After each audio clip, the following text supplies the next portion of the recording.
जैसे मान लीजिए आलू खाना छोड़ा तो कौन सा ऑप्शन ढूंढ लिया हमने? कच्चे केले का ऑप्शन ढूंढ लिया, कोई और विकल्प ढूंढ लिया। जैसे बहुत से व्यक्ति तो इन पर्यावरण पर पर्यूषण में, आप सब तो अधिकांश बाहर से आए हुए हैं या कुछ यहाँ वाले भी हैं, पर सब आराधक जन हैं, आप सब ऐसा नहीं करते होंगे, पर अधिकांश लोग क्या करते हैं, पर पर्यूषण आने वाले हैं तो जो हिंसा पर्यूषण में नहीं करनी है, राग भाव से क्या करते हैं, पहले ही, आप तो समझते हैं, पहले ही कर लेते। नींबू निकाल के रख दो, मिर्ची का अचार बना दो, ऐसा कर दो, ये और अधिक तीव्र पाप नवी तीव्र भावे कर, मतलब उस हरि के प्रति, उस स्वाद के प्रति हमारी आसक्ति इतनी गहरी है कि जो हिंसा भविष्य में होती या ना होती वो हमने पहले ही कर लिया है। अब चौथा विकल्प है, हमारे राग भाव को समाप्त करने के लिए चौथा विकल्प है कि सम्यक प्रकार से राग को वैराग्य में परिवर्तित कर देना, मन में विचार करना। आज जो अच्छा लग रहा है कोई जरूरी नहीं कि कल वो अच्छा लगे।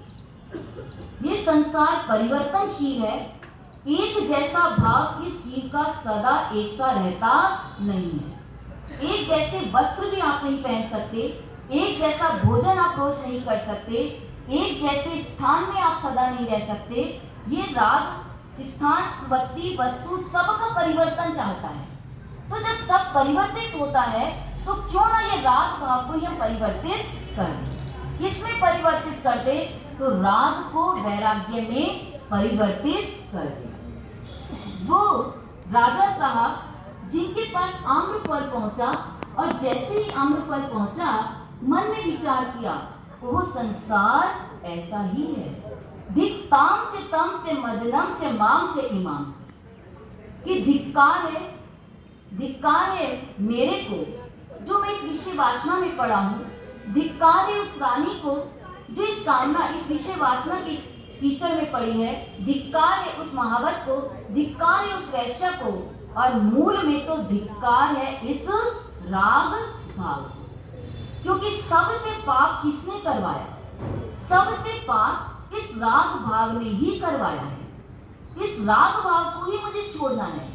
और वे राजा कोई नहीं, एक महान संत भर्तृहरि राजा, जिन्होंने संसार का त्याग कर दिया, अपने हृदय को इतना परिवर्तित किया, इतना परिवर्तित किया, इतना अधिक परिवर्तित किया कि किसी समय में संत बनकर के अपने ही घर में भिक्षा लेने के लिए आते हैं और अपने ही द्वार पर आकर के पुकार करते हैं, भिक्षा दे दे माता पिंगला, जोगी खड़ा तेरे द्वारे माता पिंगला।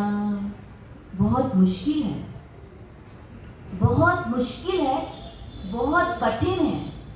संवत्सरी के दिन आ रहे हैं, संवत्सरी महापर्व आ रहा है, पर जिसका व्यवहार अपने प्रति द्वेष वाला, जिसका व्यवहार अपने प्रति शत्रुवत हो, जिसका व्यवहार अपने प्रति उपेक्षापूर्ण हो, उसके प्रति मित्रवत व्यवहार करना, ना उसके प्रति राग रखना और ना उसके प्रति द्वेष रखना।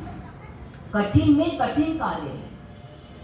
हम राग के विकल्प ढूंढते हैं, ये अच्छा नहीं लगता है, जो अच्छा नहीं लगता है उससे दूर जाने की इच्छा करते हैं, और जो अच्छा लगता है उसके निकट आने की कोशिश करते हैं।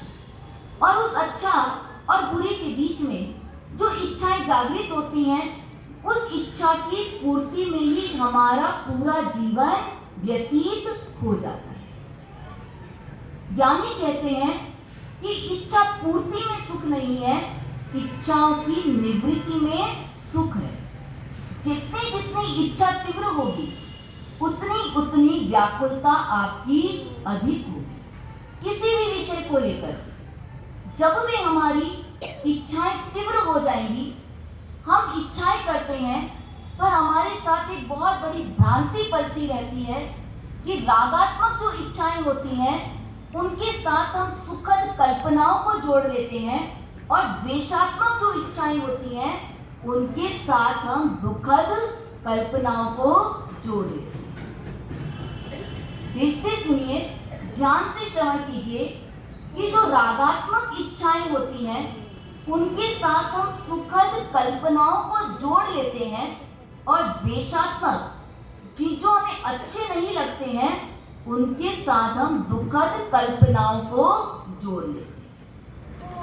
जैसे मकान बनाने की इच्छा हुई तो एक सुखद कल्पना उसके साथ आ गई कि बहुत आलीशान बंगला होगा, बड़ा अच्छा लगेगा, सब वाहवाही करेंगे। उसके साथ ही गार्डन भी होगा, गार्डन में हम सब बैठेंगे, मस्ती से चाय पिएंगे, इत्यादि इत्यादि इच्छा। वो किसी का बंगला देखा, किसी का स्थान देखा और उस बंगले और स्थान को देख करके इच्छा जागृत हो गई कि मैं बोले गुरुवर श्री महाराज साहब की जय।